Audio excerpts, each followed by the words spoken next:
tudo bem? Eu sou o Márcio Barros e esse é o Metrópole, o seu podcast especializado em Curitiba e região metropolitana. O tema da nossa conversa de hoje é mobilidade e trânsito. E para falar sobre esse assunto, ninguém menos que o especialista em trânsito, o doutor Alessandro Martins, que tem sido aí o sucesso das entrevistas, falado para todo mundo sobre esse tema. Alessandro, bem-vindo. Obrigado, Márcio. Obrigado pelo convite. Para mim é sempre uma honra participar de programas que abordem esse assunto e principalmente o seu programa, que virou sucesso, virou notícia, todo mundo quer participar, tanto na região metropolitana quanto no meio político. Obrigado, eu que agradeço pela parceria de sempre. A gente já vai falar sobre trânsito, né? E até eu brinquei que você está sendo referência aí, porque está mesmo, todas as pessoas têm curiosidade em saber o seu ponto de vista com relação às situações do dia a dia. Mas antes eu quero saber como que o Alessandro se apresenta para quem não o conhece. Me apresento como especialista em trânsito, Márcio, porque trabalhei muitos anos no órgão máximo de trânsito aqui do estado, que é o Detran, e lá eu fiz minha carreira profissional. Eu sou formado em administração de empresas, direito, fiz especialização em trânsito e tive autoescola, tenho um escritório de despachante, ou seja, eu sou mergulhado na área de trânsito. E como eu estudo esse assunto há mais de 30 anos, então geralmente sou procurado para manifestar meu ponto de vista sobre vários assuntos que acontecem na mídia aí envolvendo o trânsito. Bom, é uma vida, né? 30 anos dedicado ao trânsito aí. Você já deve ter visto muitas situações que te chamaram a atenção. Tem alguma que você leva assim para você conta? O que eu sempre comento é sobre principalmente a falta de informação, Márcio, porque o nosso Código de Trânsito ele tem também quase 30 anos, né? Tem 27 anos o código, e o grande problema é que as pessoas são fiscalizadas, multadas e o grande diferencial é que as pessoas não têm a informação correta. E geralmente quando a pessoa é multada e eu tenho que falar alguma coisa, é sempre frisando fiscalização, educação e principalmente a informação. De onde que surgiu esse, não sei se a gente pode dizer desejo, né? Ou essa tendência a gostar do direito de trânsito, né? Não sei se é assim que se fala. Isso você já gostava dessa área? Como é que foi que tudo aconteceu? Não, Márcio, na verdade, infelizmente, essa minha iniciativa, ou seja, a iniciação na carreira do trânsito foi por um motivo bem complicado. Eu perdi o irmão em acidente de trânsito. Caramba! O meu irmão, inclusive, foi funcionário do Detran, e ele se envolveu num acidente de moto, ele era militar da aeronáutica, e a nossa família foi procurada por uma pessoa querendo uma procuração para que naquela época desse entrada no seguro do IPVAT, que hoje foi extinto. Em dezembro do ano passado houve a extinção desse seguro. E na época procuraram minha mãe para que desse entrada nesse seguro e queriam dela uma procuração. E minha mãe, como eu trabalhava no Detran, perguntou, dou uma procuração, não dou, o que é DPVAT? E eu não sabia. Eu me sentia envergonhado de trabalhar dentro do órgão de trânsito e não saber o que era um seguro que todo mundo deveria saber. E principalmente eu, que estava precisando desse seguro, né, por ter tido uma vítima fatal, né, no trânsito, e minha mãe queria essa informação. De lá para cá, eu tive que procurar essa informação naquele momento para saber o que era DPVAT. E essa curiosidade sobre trânsito, essa indignação de saber que o trânsito mata todo dia, né, virou meu mote de profissão, e é isso que eu faço e divulgo aos quatro ventos sobre informação, direito de trânsito e principalmente a preservação de vidas. Isso que você falou do DPVAT, eu lembro que quando eu trabalhava no jornalismo policial, muitas funerárias faziam esta relação de conseguir liberar o DPVAT para auxiliar no funeral, que às vezes não tinha custo.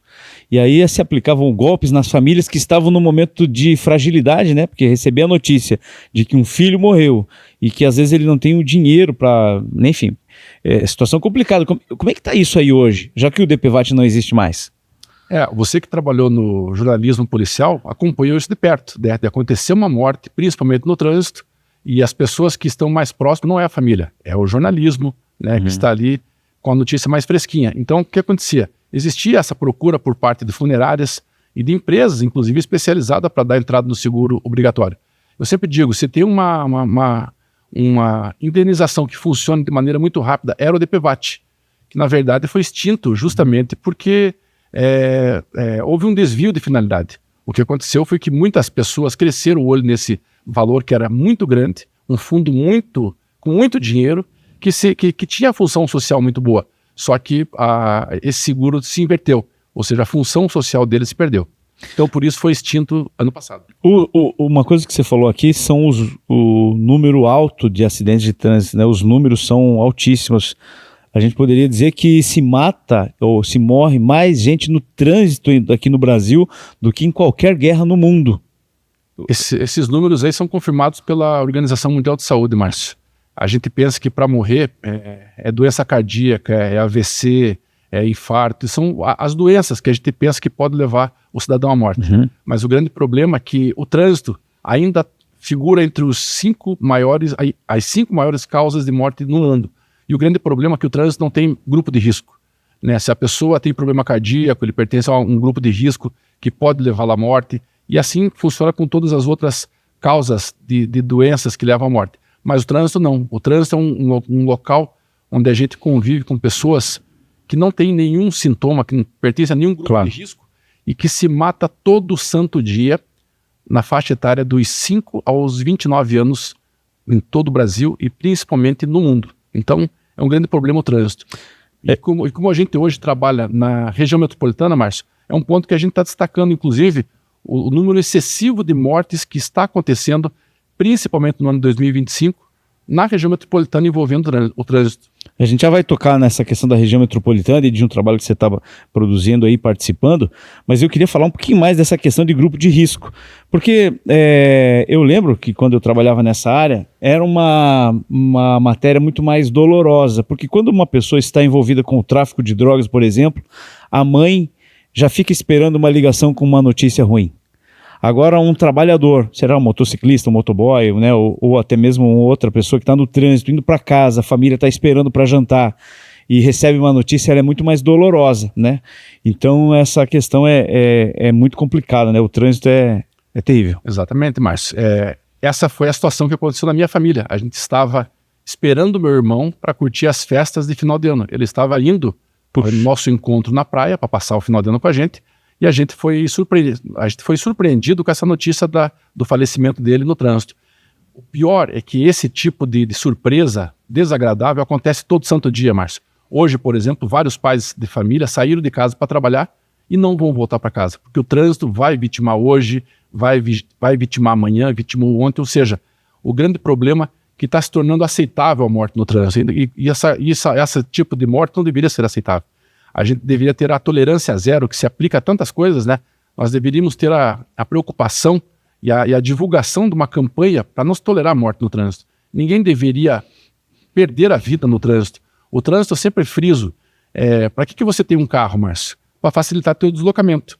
E ele não deveria ser um motivo do fim da sua vida aqui, né? Então se divulga campanhas educativas, se divulga uma série de coisas, né? Véspera de feriado, não bebe, dirija. Agora, em setembro, por exemplo, começa do dia 18 a 25 a Semana Nacional do Trânsito, onde o Brasil inteiro se programa para fazer campanhas educativas, mas o grande problema diz respeito às leis de trânsito, as pessoas não dão a devida importância à sua vida no trânsito e acontece todo dia.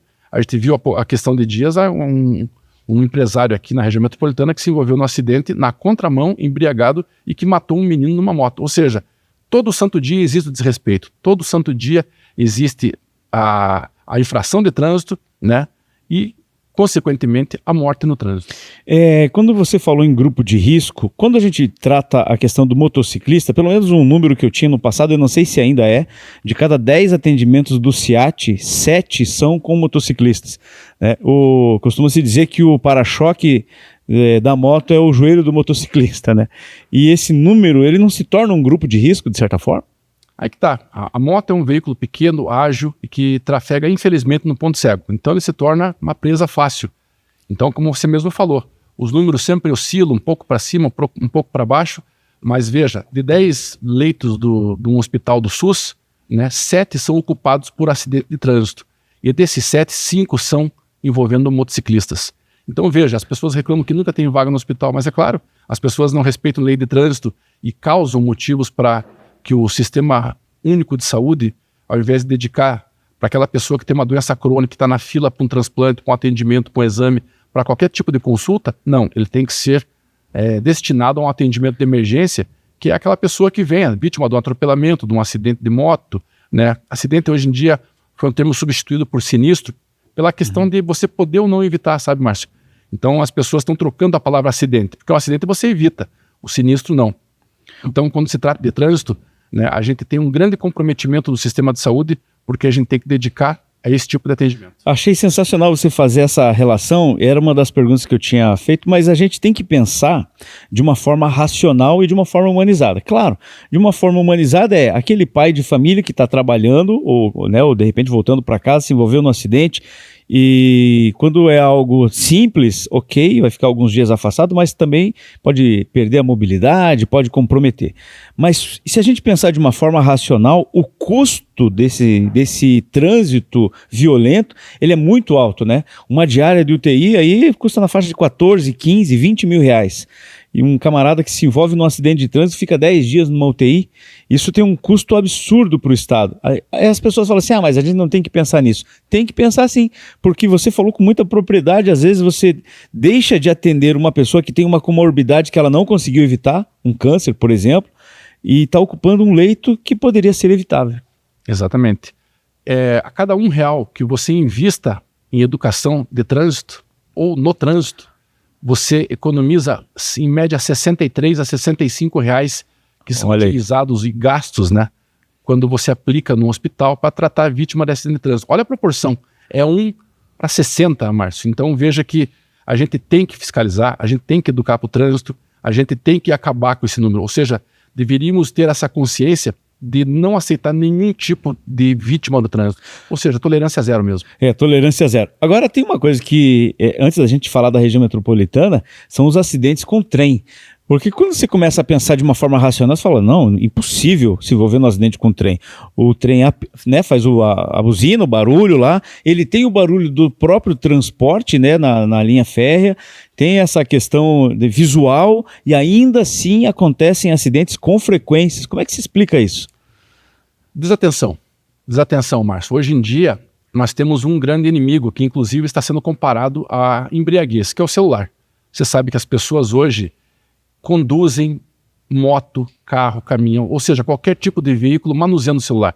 Isso não é uma situação nova. Você é só olhar para o lado. Se você parar no semáforo, você vai ver uma pessoa manuseando o celular. Tem gente ainda, motociclistas que eu já vi, com o capacete, né, erguido na cabeça, com a viseira aberta, fumando, né, mexendo no celular e tentando guiar a moto, pilotar a moto. Agora, quando respondendo a tua pergunta sobre trens, é falta de atenção. Porque, veja, você conhece Curitiba, você é aqui da cidade de Curitiba, você sabe onde tem trilhos de trem, ou seja, passagens de nível. Então, quando você se aproxima do Bacaxiri, do Cristo Rei, de alguns bairros onde tem esse tipo de passagem de nível, você já toma uma decisão de reduzir a velocidade, de prestar mais atenção, você presta atenção nos sinais. E que nem você falou, o trem ele já tem um barulho característico, ele trafega em baixa velocidade, ele tem o apito, ou seja, existem vários sinais para que você reduza a velocidade e dê prioridade para ele. Mesmo porque nós temos as cancelas, que tem um aviso sonoro e luminoso. Mas mesmo assim, a pessoa muitas vezes, ao se aproximar de um cruzamento de trilho de trem, ele não respeita aquela placa simples, pare, olhe e escute, né? Desde pequeno a gente andando pela cidade, Márcio, você várias vezes cruzou com esse tipo de placa, mas você acha que alguém para, olha e escuta? Não, ele passa direto e infelizmente acontece esse atropelamento, colisão, seja lá o que for. Além da desatenção, é a questão do já não chamar mais a atenção literalmente, né? Aquela placa já não tem a sua finalidade que ela deveria ter. Bem, vamos falar um pouco da região metropolitana. Eu sei que a secretaria que você atua lá tem atuado bastante aí nesta relação com os municípios e a gente não tem como falar em mobilidade sem falar dos municípios que estão aqui do nosso lado, né? Porque, na verdade, a gente se tornou a grande Curitiba, como o prefeito Eduardo Pimentel sempre fala. O transporte público, os moradores de uma cidade que trabalham em Curitiba, ou ao contrário também, pessoas de Curitiba que moram na região metropolitana. Isso faz com que a gente tenha essa questão da mobilidade conectada, e isso também provoca acidentes dos dois lados, né? Veja, como a gente já escuta por aí, Curitiba é uma só. A gente não tem mais a divisa, né? Curitiba está colado com Pinhais, com Campo Largo, com Colombo, e existe muito daquela questão de ser cidade dormitório. Muitas pessoas trabalham aqui e moram na região metropolitana ou vice-versa. Então acontece um trânsito intenso dentro de Curitiba de veículos que são de fora. Então, o que acontece? Esse veículo que vem de Colombo, por exemplo, de Araucária, de Campo Largo, de Pinhais, São José dos Pinhais, ele trafega aqui. E quando se envolve num acidente, num sinistro, dentro de Curitiba, quem que atende? É a polícia, a ambulância, é o socorro de Curitiba. E esse condutor, esse passageiro, ele é conduzido para um hospital referência. Pode ser o Hospital Cajuru, pode ser o Hospital do Trabalhador. Então, contabilizando tudo isso, Márcio, a gente tem um grande número de vítimas dentro de Curitiba e um número muito menor, por exemplo, nas cidades que compõem a região metropolitana. Mas isso é um dado maquiado, né? Porque não é assim que acontece. A gente não tem assim, tipo, você mora em Colombo, Márcio, você só pode se envolver em confusão em Colombo. Não é assim que funciona. Você tem tua vida ao redor dos municípios e tudo pode acontecer. Só que na hora de contabilizar isso, ou seja, através das estatísticas de trânsito, então ele marca mais um item, mais um acidente, mais uma colisão, mais uma vítima para a cidade de Curitiba. Então, nós não temos números absolutos. Então, quando eu vim para a Secretaria da Região Metropolitana, eu percebi que esse olhar que eu tinha sobre o trânsito era muito maior do que a gente está percebendo aí. Acontece colisões, acontece mortes, acidentes, qualquer tipo de assunto envolvendo o trânsito, todo santo dia também na região metropolitana. Então eu quero usar essa minha experiência na área de trânsito, como a gente falou agora há pouco, de mais de 30 anos, também para tentar zerar. O ideal seria, o mundo perfeito seria que a gente não tivesse acidente, nem na região metropolitana, muito menos em Curitiba. Mas isso é uma tarefa bem árdua que a gente tem que contar com o apoio de todos os municípios, com a Secretaria de Educação, com a Secretaria de Saúde, com a fiscalização, com a polícia, ou seja, é um trabalho envolvendo muitos participantes, aí, muitas secretarias, para que a gente consiga um resultado bem satisfatório. Isso que você falou de banco de dados é muito importante, né? Muito importante, porque isso reflete em políticas públicas, reflete em recursos, né, que solicitados para o governo federal e assim por diante. E o banco de dados, eu lembro que na segurança pública, num caso de, por exemplo, ferimento por arma de fogo, ele também tinha os furos, né? Porque, por exemplo, como que é contabilizado um acidente de trânsito? É o número de entradas nos hospitais, é o número de atendimentos do SIAT, por exemplo, número de atendimentos da Polícia Militar e, em alguns casos, atendimentos e entradas no IML.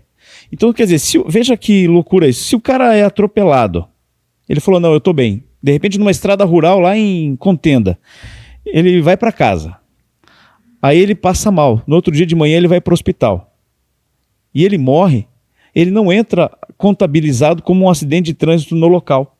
Ele entra talvez com outras coisas, mas é um número que pode ser maquiado, como você disse, né? Por isso que o número que se divulga hoje é assustador. Mas se a gente for considerar, Márcio, que esse número é muito abaixo da realidade, né, é muito mais triste a situação. E o grande problema é que ninguém pensa dessa forma, Márcio. Você, quando acorda de manhã, você acorda com teus compromissos, você sabe o que você tem que fazer com a tua família, com o teu trabalho, com a tua vida social.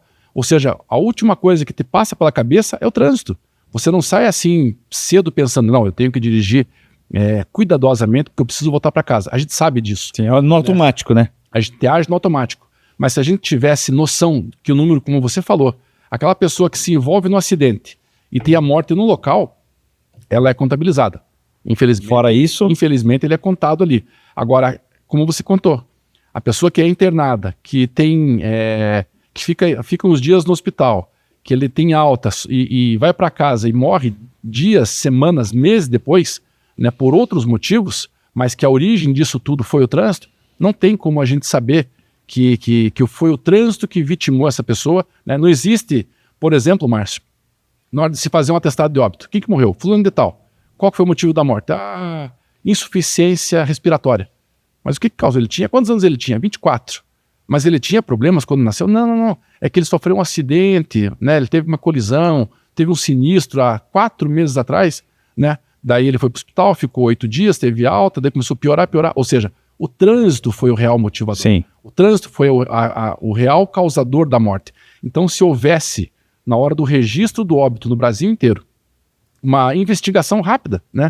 Para saber quem que morreu, como morreu. Morreu no hospital por qualquer outra situação. Mas se for investigar qual foi o motivo que levou essa pessoa a ser internado, a ser tratado, você vai descobrir que o trânsito, infelizmente, participou. Então, falando em estatística de trânsito, Márcio, não existe estatística exata, absoluta. Saibamos que o número é muito maior do que se divulga e muito maior do que se imagina. Tá, de que forma que a gente pode reduzir esses números nessa relação com a região metropolitana? Eu sei que vai ter encontros, fóruns, debates, essa questão também da municipalização do trânsito em algumas cidades, né, que você já também está contribuindo com isso aí. O que você acha?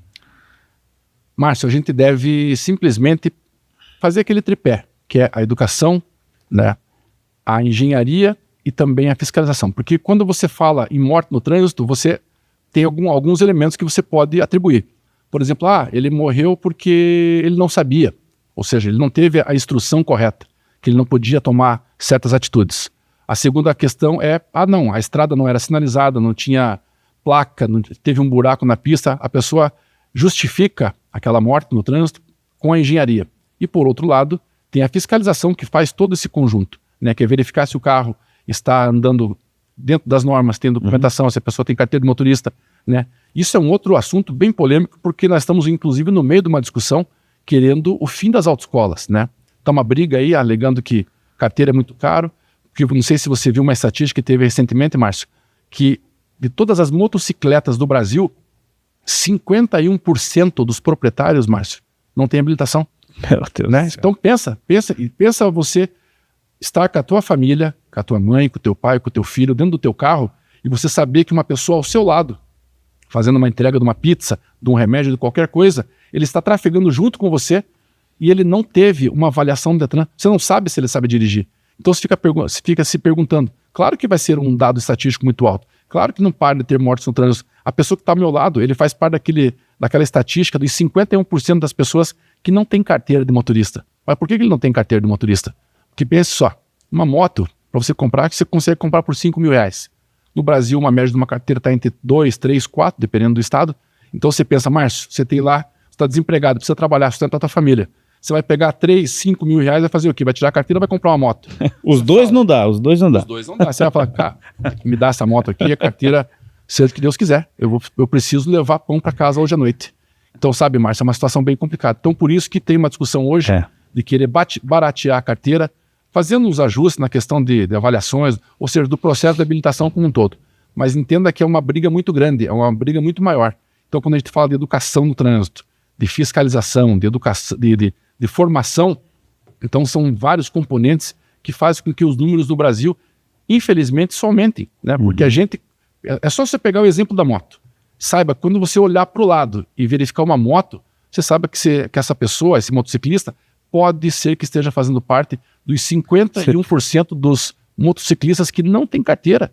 Então você pensa, olha o risco que eu estou correndo. E as pessoas não tomam conta, não tomam ciência disso. Bem, então a gente pode dizer que o poder público tem um papel importante, né, que é a fiscalização e na educação do trânsito, né, para a gente partir de dentro para fora, partir lá do município, pensando nos 28 aqui da região metropolitana, investir em educação e investir em fiscalização, é mais ou menos isso?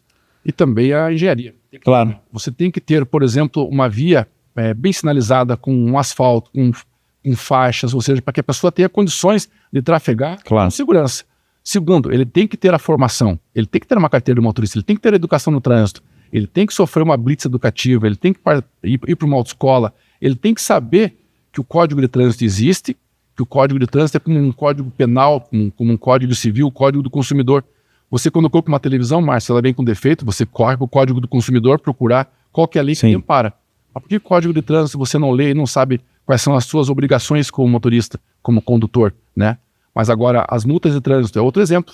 Existem multas, dos 341 artigos, nós temos aí 196 artigos que tratam sobre infrações de trânsito, que é desconhecido pela grande maioria dos brasileiros. Caramba. Se você pedir para um cidadão qualquer aqui do Brasil, fale, me enumere 20 multas, talvez ele não saiba. Então, veja, é uma lei que existe, sempre existiu o Código de Trânsito. O mais atual tem 27 anos, mas ainda, infelizmente, é desconhecido pela grande maioria dos motoristas, dos condutores, dos profissionais ou não, e volta a bater naquela tecla. Mais de 50% dos proprietários de motocicleta nem carteira de motorista tem. Quando eu lembro que eu fiz uma reportagem uma vez e assim os grandes problemas do trânsito se dividem em 3 categorias. Um delas é o motorista, em segundo o veículo e em terceiro a pista. O motorista que pode estar sem habilitação, não saber dirigir, ou pode estar alcoolizado, ou às vezes até ter se envolvido em uma discussão no semáforo passado, estar atormentado ali, ou por alguma coisa, problema particular. Ou até um outro motorista que vai provocar um acidente e você que está parado ali, né, sem se envolver em nada. O veículo que pode estar com problema, falta de manutenção, acho que é mais ou menos isso, né, falta de manutenção, falta de cuidados, e a pista, né, que pode provocar um buraco, uma engenharia mal feita. Se resume a isso mesmo, né? Esses 3 elementos que você citou, o homem, né, a pessoa, o veículo e a via, esses 3 elementos compõem o conceito de trânsito. Porque o trânsito é isso, né? É a utilização das vias por pessoas, veículos e animais para fins de circulação, parada e estacionamento. Isso está na lei. Isso está no artigo do Código de Trânsito Brasileiro. Mas é justamente isso. Se você não tem esses 3 elementos em consonância, em perfeito ajuste, você vai ter problemas. Então, quando você fala assim, quais são as causas de acidente? Qual que é a maior causa de acidente? É o homem, o veículo ou a via? Né? A via colabora para que haja acidentes. O veículo também pode acontecer, ele não ter um freio, não ter condições de segurança. Mas o principal fator que causa acidente ainda é o fator humano. Aquela pecinha atrás do volante. Ainda é a pecinha atrás do volante. Assim, tem uma discussão em Brasília que é a criação do SUM, né? Sistema Único de Mobilidade. Assim como funciona o SUS, né? Do Sistema Único de Saúde, ou SUAS de Ação Social. E aí, não sei se você já chegou a estudar isso, pode avaliar isso também, porque o SUM, que é o Sistema Único de Mobilidade, ele trataria de questões do transporte público, mas também dos aplicativos, da questão dos aplicativos, na questão dos veículos alternativos, né, bicicleta, patinete e tal. Você acha que de repente criando um sistema único para discutir a mobilidade urbana pode ser uma solução para diminuir esses números? Esse assunto, Márcio, é muito importante, que você citou, mas eu digo o seguinte: a legislação, ela sempre corre atrás da sociedade. A sociedade anda, ela tem a mudança dos comportamentos e a lei sempre está atrás. Nunca acontece a situação contrária, da lei ser estipulada e as pessoas terem que se adequar. Mesma coisa no Código de Trânsito, no Sistema Único de Mobilidade e também no Penatrans, que é um programa nacional de redução, né, de mortes no trânsito. Então o que acontece é o seguinte: deve ser discutido constantemente, deve ter grupos de estudo, grupos de trabalho, grupos de discussões para que se mude, para que se adeque às legislações ao que está acontecendo. Por exemplo, no Código de Trânsito, quando foi escrito na década de 90, tem muita coisa que foi discutido à época e que está sendo cobrado hoje. Vamos pegar, por exemplo, o sistema de habilitação. Hoje, por exemplo, a gente tem carro, Márcio, com um sensor de ré. Você abre a tampa do motor de alguns veículos, por exemplo, você não vê nada. Não é que nem um Fusca que você já abrimos motor de Fusca, aquela tampa, e você vê peças, Sim, né? Hoje não, hoje você pega um carro, você puxa a alavanca para liberar a tampa do motor, você abre e tem uma placa assim, só com a logo da marca, com a logomarca do seu veículo, né? Você não tem acesso a peça nenhuma. Então veja só uma coisa: hoje temos GPS, inteligência artificial, não tem acesso ao motor. Para você saber o que acontece com o teu carro, você pluga um scanner na porta USB para saber o que acontece. Ou seja, a gente tem essa realidade hoje. E o Código de Trânsito exige um curso de mecânica básica. Ou seja, tem que atualizar. Um teste prático hoje, tem que atualizar. Detran, você não pode usar uma câmera de ré, você não pode usar um carro automático. O que eu quero dizer é que olha o que a gente tem hoje: carro automático, carros inteligentes, carros autônomos, sensores, inteligência artificial. Só que os testes são baseados no que foi escrito em 97. Então, veja, temos que atualizar tudo. Então, principalmente essa questão de mobilidade, que não se discutia tanto assim. Hoje nós temos que tratar de transporte público. Aqui em Curitiba mesmo, a gente está tratando da licitação do novo sistema de transporte. Por que foi alterada essa lei? Porque quando se discutiu a última vez, também faz muito tempo que o contrato foi ajustado, e esse contrato não se mantém mais, né? O que foi dito, tratado e assinado à época, não se sustenta. Então precisa tratar do contrato de transporte público, precisa falar de ônibus elétrico. Ou seja, Curitiba recebeu o BUD, né? O nosso novo veículo que a gente vai ter, que vai andar com placas magnetizadas ligando Pinhais a Piraquara, que você viu nas notícias. Ou seja, temos que acompanhar a evolução, a modernidade, principalmente as leis, e tentar fazer o principal, que é salvar vidas no trânsito. A gente tem que manter grupos de estudo, como você citou aí, do SUM, tem que ter o Penatrans, ou seja, temos que ter discussões, pessoas capacitadas, antenadas para o que está acontecendo e tentar adequar a realidade à legislação. Sensacional. Alessandro, a nossa conversa poderia se estender aqui porque o trânsito, todos nós, né, temos esta relação, seja como motorista, motociclista, ciclista ou pedestre que todos somos. Mas nosso tempo é limitado, mas eu quero te agradecer. Obrigado aí pela disponibilidade, pela parceria e por ter aceito o convite de participar do Metrópole. Márcio, eu que agradeço a possibilidade de vir aqui falar um pouquinho mais sobre esse assunto, e eu sempre digo o seguinte: a gente, querendo ou não, a gente participa do trânsito. Ah, mas eu não tenho carro, não tenho carteira, eu estou fora disso. Não tá. Porque ao nascer, para a gente ir para a maternidade, alguém leva a gente, né? Nossa mãe foi para a maternidade de algum meio de transporte. E até no nosso último dia de vida, é verdade, a gente é transportado para despedida. Ou seja, a gente participa do trânsito, querendo ou não, todos os dias da nossa vida. Sensacional. Esse é Alessandro Martins, especialista em trânsito, então cuidado no trânsito. E esse foi o Metrópole de hoje. Até a próxima.